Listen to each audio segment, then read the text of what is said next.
2 vite pas ndarjes nga jeta, një grup gazetarësh krijuan nismën për çmimin e Bilçika. Një prej ideatorëve shpreh se vlerësimet do të jenë për gazetarinë konservatore, duke i qëndruar besnik parimeve të gazetarit që u nda nga jeta në moshën 58 vjeçare. Ikja e tij e parakohshme sigurisht na ka lënë një boshllëk, por ne e kemi mbushur me dashurinë që kemi pasur për të dhe për profesionin tonë.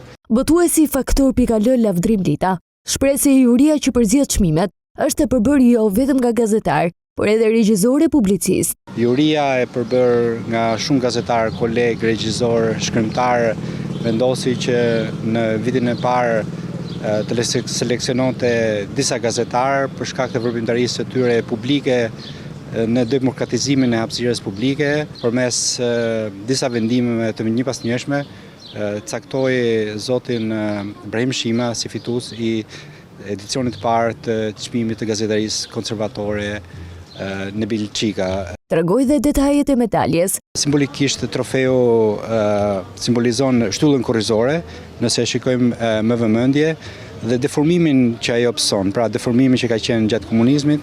Ndërkaq, Lita theksoi dhe diferencën midis gazetarisë gjatë kohës së Bilçikës me gazetarinë aktuale. Sigurisht media sot ka ndryshuar teknologjia, ka ndryshuar sfidat, sigurisht gazetarët sot janë më të pambrojtur. Në Bilçika ka qenë gazetar që prej fillimeve të viteve 90. Ai ka qenë tregues i kauzave të ndryshme, si vuajtjet e ish të përndjekurve politik të diktaturës dhe jo vetëm.